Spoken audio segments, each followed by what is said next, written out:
What's up, hooligans? Unreasonable Odds podcast. The actual crew is back for the first time in about, 5 weeks. March Madness is over. That means I am invited back to my own podcast. Julian has been at the helm for weeks now. And you know what? Give credit where it's due. He did an exquisite job. We had a number of high-profile guests on, nobody that I can bring in. Although you and I did get verified the other day, so now we are a little bit more legitimate. But Julian at the helm. I'm doing an intro. So it's a blue check mark. I know. I shouldn't distract you. You haven't done an intro in like 2 months. So I know. If I say something, it might throw you off. But I will say you did very well at the helm, kind of riding the ship of this podcast. But now we're back into baseball. I'm here again. Talk a little baseball, talk a little NBA, talk about a little bit of everything here on the Unreasonable Odds podcast as we divulge into the absolute mess that's been the NBA. Talk about the early trends here in MLB. So let's just get right into it. Let's start with some baseball chat. By the time you're watching this, the majority of baseball games will basically be over because for whatever reason, when they start in April, they have to do all these early games. Like, I don't know what they're trying to prove, like to make a point. I have no idea. But personally, I don't like all these early games because when nighttime rolls around and I want something to watch, it's like nothing on. Because I'm not a big NBA guy, but very big in baseball, though. If a baseball game starts at 3, it's going to end at the same time a 7:00 basketball game ends. What's the difference? True, but that's when that's like when my day is like starting to come to a close and I want to kind of chill. There's really nothing on. But let's talk about some of the early trends that have gone on here in baseball. And this is going to lead me to a new segment that we're doing here on the show. I'm very excited for it. I can't believe we're going to lead with this. We are going to lead with this. One of our weakest all-time segments. No, it's not. This is going to be one of our best segments because it's called Quest for the West. And let's talk about one of my favorite teams in MLB right now in the Seattle Mariners and how they're going to take down the AL West. I said this before the season started. I told all you fools. Like 4 days ago. I said this for weeks. I told all you fools to get on that now. But luckily for them, right. Well, so yeah, they're 3-3 right now. So luckily for them, they're playing a little bit of possum and you can actually get them at a better number because on opening day, they were 26-1 to win the West. Now they're 33-1. So if you were kind of, a little iffy about it, now you can get a little bit of a better number. But let me tell you, it's not going to stay that way for long. And it's funny too, because like I was getting like random DMs from like, these losers who are like, oh, great job picking the Mariners. You're an idiot. Oh, why? Because what was your rebuttal? That the Oakland Athletics were going to make some noise? Yeah, they're 1-6. Okay. Hey, how's it going down there? The bottom of the division. Not looking too hot, huh? That team's going to sell off. No problem. They're going to be sellers probably by, May 15th. We'll give that a month or so. Houston Astros. Yeah. They're doing their thing. 5-1. Fluke. Not going to stay that way. Wait, watch out for the Mariners. 3-3. But if you want to get on the train now, if you don't want to be left behind, if you don't want to be looking at the caboose of the train leaving the station, now would be the time at 33-1. And look at the schedule they got coming up. Twins, Orioles, Astros. That Astros series, that's when they would jump up in the standings. That's when they become number one. Are the Astros up? Are the Astros doing really well? Astros are 5-1. They're minus 125. Okay, I was going to say, so one team had to have a hot start if the Mariners, who were projected to go about 10 games or 20 games below 500, no, I'm just doing math. If the Mariners, who are projected to go 20 games below 500, start 3-3 and go from 26-1 to 33-1, that means somebody is like practically yet to lose in the division. A 500 team at 33-1, that makes a little bit of sense. I'll say wait until, if you're watching this on Thursday or listening on Thursday, you might as well wait for Barrios to mow them down today, and then when they're 3-4 at 35-1, then you take them. Barrios, we don't care about him. They'll probably get him out of the second inning because that team is elite. 12K shutout in his first start. I mean, everybody has a good day once in a while. Who cares? Just let it be known. This is probably your last opportunity to get him at a really good number. So 33-1, you'll cash a lot of money later on. But we're going to be doing this weekly. So whether you like it or not, I don't care. Because this is our podcast, not yours. Just get on the train and be quiet. Let's talk about some of the other trends going on in MLB. I liked this podcast better when it was my podcast. No, well, the numbers will reflect that. Okay, let's talk about some of the numbers going on in the MLB right now. Some betting trends that you can kind of look at. One thing I wanted to bring up, and it's very, very early, so I don't want to get too much into this, but one of the storylines coming into this season was that, they're changing the baseball. They're changing the baseball, and basically what scientists said. They took a break from COVID. They started looking at baseballs. What scientists said was that once the ball reached about 375 feet, it would start to die down 1 to 2 feet after that. So I said, you know what? If a ball's traveling 375 feet, if it's not to dead center, it's probably gone anyways. So what's the difference? But when looking at some of the over-unders so far this season, only 11 teams right now have a better than 50% average of hitting the over thus far. So we've seen a lot of unders. So it kind of got me thinking a little bit. And Blake Snell was somebody that kind of was talking about this. Him and I were in an ESPN article. It's not a big deal. But Blake Snell was saying that he liked the new baseball because it was a little bit lighter, but it was helping him snap off pitches more effectively. So a lot of his breaking pitches were getting more movement. So my question to you, and this is kind of what I'm thinking, do pitchers have the more of an advantage now because they're the ones handling the baseball? They're the ones that are kind of, able to do things that maybe they weren't able to do as effectively last year. And again, it's early. Everybody's still kind of getting into game mode, but at least in the early going from an over under perspective, looks like pitchers are having the advantage at this point. I mean, that's what the numbers kind of said in spring training, and that's what pitchers were saying in spring training. So that's what I was going to trust. Not that it's going to make this massive impact on games. We've seen plenty of high scoring games. We've seen some massive overs at Coors Field as usual at times. If the pitchers say it's helping them, then it's helping them. If science says it's going to lead to less home runs, then it's going to lead to less home runs. So I'm a believer in that. I don't necessarily know what it means because if there's a time to take advantage of it, it was last week. It's now. It's going to be early because numbers will adjust very, very quickly. I'm more interested, rather than trying to take advantage of the ball and what that means for a total, I'm kind of more interested, and this might have been what you were going to bring up next. I'm more interested in trying to take advantage of maybe a live over in a tied game late. Maybe it's in the 7th or 8th inning. We're still on the same page, baby. Because maybe there's only one more run in the game and a team, it's whatever, 3-3 in the 8th, and the live total is 7.5. So you need 2 more runs or whatever. Maybe a team hits a solo home run or gets a run around in the 8th or 9th, and it's a 4-3 game. But if that game goes to extras at 3-3, or maybe it goes to extras at 4-4 and you already win. But if it goes to extras at 3-3, you're starting with a man on second base, and the chances of getting, whether it be 2 runs from one team, or as we saw, we saw this in a Red Sox Rays game the other night. I'm sure there's other examples. I'm not following every freaking baseball game because that's impossible, but loser. Or there's examples where top of the 10th, team gets that man on second round. Bottom of the 10th, team gets that man on second round. It's not that hard to do if you really need to do it to stay alive with no outs and a man on second. Right. So I think taking advantage of this runner on second thing, kind of projecting or just having faith that a game will go to extras that's tied late and taking it over. I think there's something to that. You might lose some of them by, bad luck ending in regulation, but I think you'll probably win more of them based on how these extra innings are looking. Yeah, 100%. And that's where I was going to go to, that these live line bettings that, obviously are available on the DraftKings Sportsbook.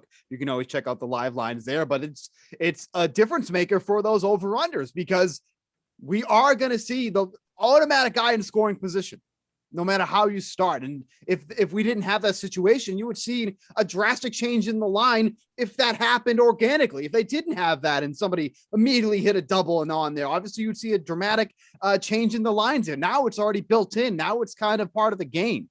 So that is something to definitely keep a watch on here.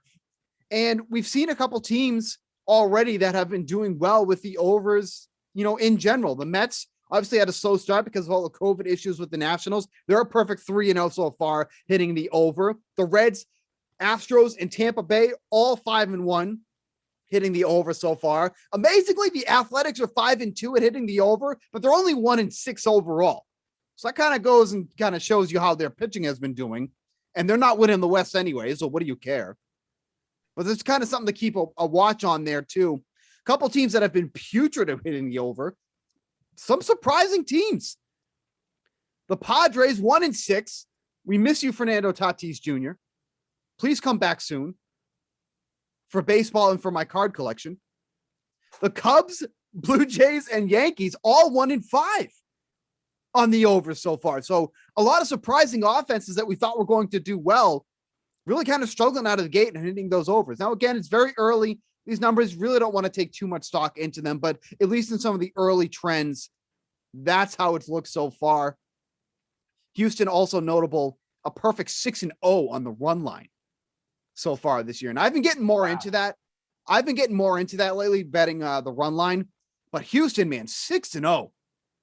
Cincinnati Reds, 5-1. Those are your two best teams on the run line. Everybody has at least one win on the run line right now. Tampa Bay, Oakland, the only teams with one. But yeah, man, Houston Astros, 6-0 on the run line, covering by an average of 5 runs, by the way. So they're not just like barely getting it by. They're absolutely mashing. And it makes sense too, because you look at how many runs they're averaging on the season, 7.5 on the year, which is the second best mark with the Cincinnati Reds at 9.5. Yeah, go ahead. Take a note. Write that down. Write that with a crayon. I'm looking up Astros scores. Oh, it's been crazy, man. They've been absolutely annihilating. So they really just dominated the A's in that first series. 8-1, right. 9-5, 9-1, 9-2. Absolute domination. Right. So that's obviously has a big part of it. But regardless, they're scoring runs. And they're scoring a lot of them. So, again, if you want to ride some of those trends, Houston Astros on the run line has definitely been a play so far. I think it's been also somewhat notable about player props, especially this early in the year. I love playing player props. If you're a daily fantasy player, obviously it's a shoe-in, because if you're doing the research for daily fantasy, you're basically doing the research for player props. But I think it's so important too, Julian. I wanted to bring this up that when we're in the early stages of the season, these should all be small plays. Like, we're still gathering data, good data that we can kind of look at as trends and whatnot. Numbers are going to fluctuate so much as the season goes on. But I think it's so important. I really think this is for every sport too, basketball especially. You have to make sure that you're managing your bankroll correctly early in the season until we start getting some hard data. And I think baseball is another perfect example of that so far. Well, for me, it's fun you get excited when baseball arrives. For some people that are casual baseball fans like myself, it's for more reasons. It's kind of like spring's here. Yeah. This year, with what's going on in the world, having summer here with where, we're at with, vaccinations and everything, I think people are really excited for what, opening day in baseball just stands for. Like, hey, we're going to have a summer. Let's get outside. Let's have some fun. You get excited. You want to make a couple plays. Yes, very important to keep them small. I personally don't really start betting baseball that much until at least a month or two in, for a couple of reasons. Number one, because if you follow our content on DraftKings Playbook, DK Live, anywhere, you see that I'm bogged down in NBA stuff. So I don't want to, the worst thing you can do is spend your whole day researching NBA and then say, oh, I want to make a baseball bet with no research, because you're going to lose. Right.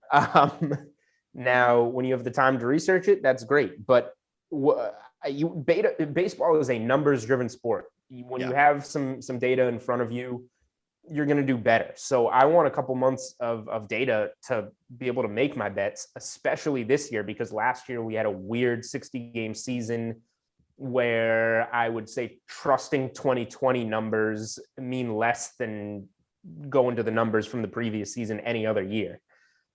So yeah, I want to get some 2021 MLB fans in the stands, 162 managing for 162 game long season. I want some of those numbers on paper before I really start getting into baseball. Before we move over to NBA, just want to call out a couple of pretty significant movements in some of the bets that you can still make, like division winner after you do your Seattle Mariners bet for the AL West. I did want to point out in the NL West, the Dodgers are now minus 400 favorites to win the NL West. And I think obviously that has to do with A, their hot start, and B, the loss of Fernando Tatis Jr. for the Padres, who are now plus 275 to win that division. No one even in the ballpark, no pun intended, after that. The Giants are third and they're 50-1. Like, it's absolutely insane that the third best odds in the NL West are now 50-1. Do we have a timeline on Tatis? I mean, I think this is so ridiculous. And believe me, nobody wants to see him on the field more than I do, except maybe the Padres. But they put him on the 10-day injured list, and it's kind of a wait and see approach. We're going to have him do rehab and see how he feels after that. And I'm like, that is just a disaster waiting to happen, because he's had shoulder issues all throughout his career. So it's obviously something that's been an issue. They're hoping he can get through the season and then after that do surgery. Now, according to the Padres medical staff, he should be able to go through the year without doing further damage, which just sounds horrible. Like that just sounds like an awful idea. I don't have a medical, certification or certificate or, whatever they hand you after you've done all that school and paid all that money. Like, here's your book. Now you can go get a job. But that just sounds like a horrible idea. Like, it's nobody wants him to be hurt. He's good for baseball, but it's like, you invested so much money for so many years. Like, just get it done now. Like, give him the surgery now so he can come back, maybe in the postseason, definitely for next year, and then ride that wave after that. Like, they're so stacked to begin with. It's a loss, but it's not like a big loss like it would be for other teams. Like, if he was on, like the Mets, or if he was on the Red Sox or something like that, where it's like, okay, that's a massive loss.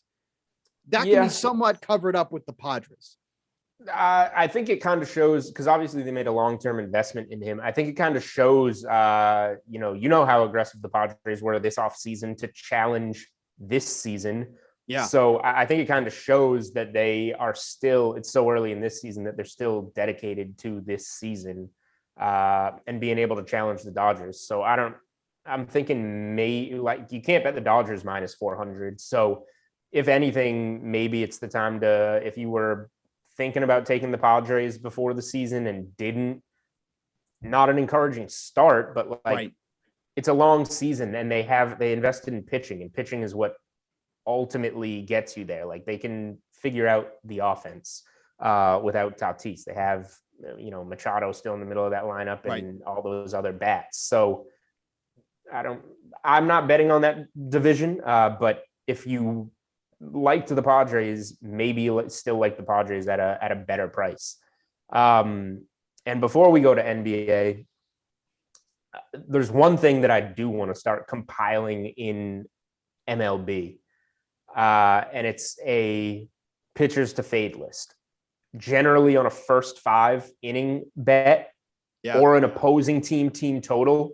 If generally not a full game bet, because you don't know, but either take the other team on the first 5 when you see this guy on the mound, or take the other team total because they're going to get it early against that pitcher, or the bullpen is bad enough, or whatever, pitched a 13-inning game the night before or whatever, is in a position where you can get those full game runs.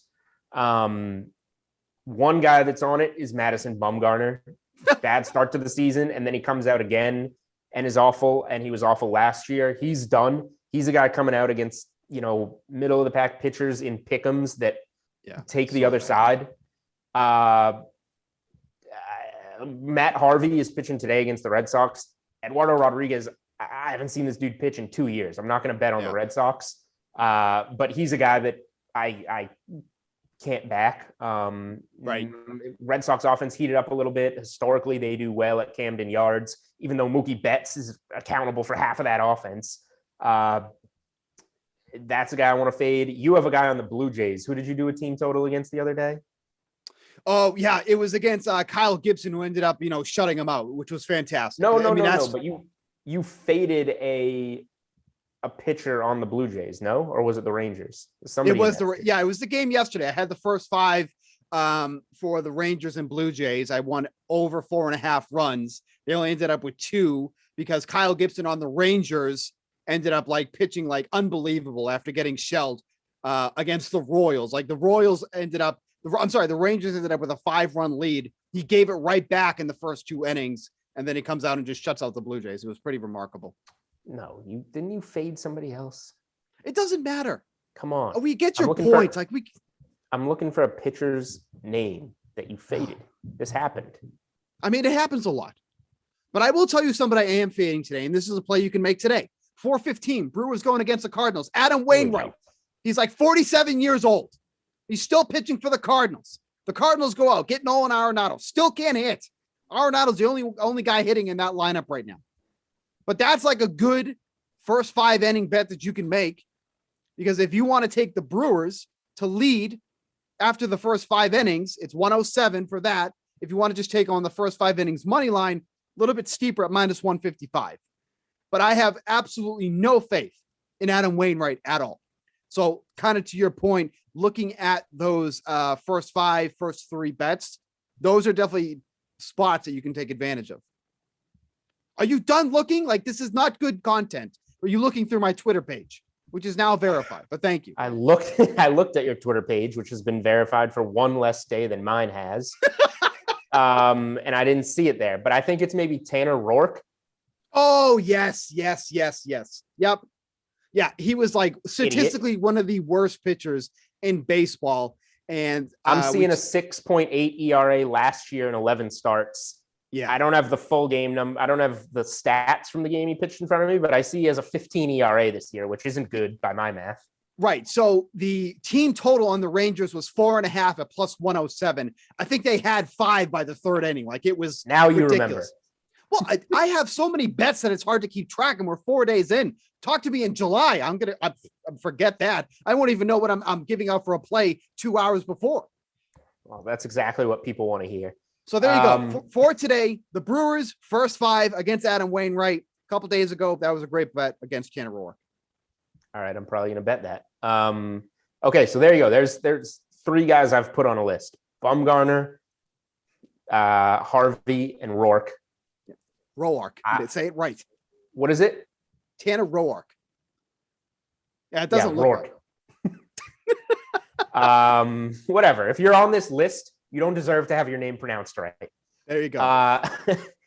There's oh man, there was one more that I wanted to bring up, but it's probably going to come to me too late. Well, that's okay, because you can think about it while we're talking about the NBA and the absolute disaster that it has been since the All-Star game. If you are on the Twitterverse, if you're in the Twitter world and you follow anybody that plays NBA, you've likely seen a couple of angry tweets about how the injury report has been an absolute disaster. Like, look, we get it. Teams are going to rest some of their starters, already looking towards the playoffs. We get this all the time with the NBA, but it has been, I think you can agree, worse than usual. Guys going from probable to out, guys going from out to playing. It's been a complete disaster. And especially from a daily fantasy point, it's been almost impossible to make lineups that you feel good about until it actually locks and those players are physically walking on the court to play. One good example, we just saw it last night. Kevin Durant making his long-awaited return. Hadn't seen him in game action until since February 13th, I think it was. His status was changing. It almost felt like by the minute. First, he was going to play. Then he was coming off the bench. Then we didn't even see him until the second quarter. Like, this is the stuff that is maddening and putting the NBA on people's lists for things they don't enjoy at the moment. How are you handling betting the NBA right now? Because for someone like me who doesn't, I am glad I'm not involved in this because this has been maddening. But this also has some advantages and disadvantages. Give them. Luke Weaver is the name I was thinking of. He's not on the list yet, but we might put him there soon. Okay, he's on the list. The Kevin Durant thing is weird. That was like warming up for the first time in 2 months. And like, I don't know, you cramp up or something and he came in late. I have no idea what happened there. But the NBA I would recommend not betting a game until 90 minutes before tip or less. We'll have content for you, but in my content, I'm specifically saying, this is a game I'm thinking of betting tonight. These are the circumstances in which I will bet it. Last night on Wednesday night, I had Hawks first half. John Morant wasn't supposed to play. He played. Clint Capella winds up getting ruled out 90 minutes before tip off. They go up like 15 in the first quarter and then lose the half by 5. Like, that's a classic NBA swing and miss right now. So the Hawks need to keep losing, by the way. They're winning too much. Go ahead. Once they lost me that first half, I was happy for them to get smoked. Because right. we are on the under there. I'm like triple, quadruple dipped into the under there, but I have faith. So anyway, you can't do it. So here's how I'm betting the NBA. And it's the reason this is happening, by the way, is we remember all the postponed games in the first half of the season. It was already a 72 game condensed season. There's just all these back-to-backs with COVID going on where teams just throw guys on the injury report and they do it late. So, and it's not just, we think the 5:30 injury report in the East, those are for like 7:00 games kind of. So like last night, the Hawks were playing at 8. So at about 6:30, Capella got ruled out. So that's where I get that 90-minute number. I'm waiting until 90 minutes before tip to bet games. You might lose value, but I would rather take a team and say, okay, this is the spot that I want to bet on and lose a point and have confidence like, okay, the guys I want on the floor are on the floor. We'll make that point up. I like this spot, rather than bet on it early to try and save that point. And the line goes 3 points the other way, 4 points the other way, because a very key player is ruled out. And even if you catch it in time, you got to hedge out of it, eat the juice. You're taking a small loss. So I'm waiting. It's 90 minutes before tip off. I will not lock anything in before that. Hawks first half on Wednesday was the last straw, the last one. So the other aspect of that is getting your hands on player props and getting your hands on them quickly. I was unable to get a Durant under, but as soon as we found out he was coming off the bench and then wound up not playing until the second quarter, like, wow, that's talk about value. If you say a guy's not going to come into the game for 18 minutes, you should probably play his under. But so last night, an example of a winner that I did have was Bogdanovich on the Hawks, his over 23.5 points, rebounds, assists. It stayed up for about 5 minutes or so in order to get that in. But, we have no DeAndre Hunter, no Cam Reddish. So he's been playing a really big role on the perimeter for the Hawks. He has some really big, like 40, 50 DraftKings point games recently. He's been a good DFS play if you're still grinding it out in NBA DFS right now. And he got there in the Memphis blowout. I think he got to 16 or 18 combined in the first half and got us there. He had a bad third quarter, got us there in the fourth quarter. Once Gallinari and Capella were out, I know he's a lot smaller than those other wings, but there's just nowhere else those minutes can go. So you got to play smaller. He got his shots up. He got there. So those are my two NBA daily takeaways. We'll talk some futures in a second, but daily betting takeaways. I'm holding myself to a rule. I will not be locking things in until 90 minutes before tip for the most part. And that goes for player props. Like I tell people will tweet back at me all the time when I do a player prop. It's not there. 20 minutes later, dude, it's not there. Dude, it's 5 points different. I know it's going to be there for 5 minutes. You got to take it. Right. I don't know what that means, how you want to do it. Turn Twitter alerts on at Julian Edlow if you would like. If you want to make your own decisions, at DK Live, turn the Twitter alerts on. You'll see the players out. Okay, this is what I want to do. And you got to go do it right away. But that's how you have to do it. And you have to be disciplined and wait to bet NBA games, really. No, I think Twitter alerts are super important too, especially for a sport like the NBA. Like you're just saying, this news is going to come fast and furious. The books are going to react at the same level. So if you're trying to match some of those in, you got to turn Twitter alerts on because they're basically getting the news the same time as we are too, because you'll see, a couple minutes before something is reacted. Sometimes they're faster than others, but like those are super important too. Let's talk about the Nets again, because I know that you do like them, betting some of their futures here. They are the favorites to win the championship right now. Obviously, with the Lakers dealing with a lot of injuries, they've fallen to the second best odds. Lakers at plus 340. The Nets have moved to plus 260, kind of gathering all the leaks. Misfits, it feels like. Blake Griffin's on the team now. LaMarcus Aldridge's on the team now. They just got back Kevin Durant. They're getting healthy and all that. Conference winner, you're only getting even money on them on the conference, which I thought was a little bit surprising. The Bucks right behind them at plus 300, followed by the Sixers at 475. The one I wanted to kind of point out to you, which I thought was kind of, kind of gave me a pause here, was that, so the Nets are favorites to win the championship right now. But if you want them to win the division, they're only minus 150. Like, I feel like that should be a little bit higher for a team that's favored to win it all, to only be minus 150 to win the division, and the 76ers are at even money right behind them. Does that kind of jump out to you at all? I was surprised that, again, for a team that is expected to win the championship, they're only minus 150 to come out of the division. So I think that's a little bit playing with fire, because these are dealing with, if you bet to win the East and to win the championship, you're betting on playoff games. If you bet to win the division, you're betting on regular season games.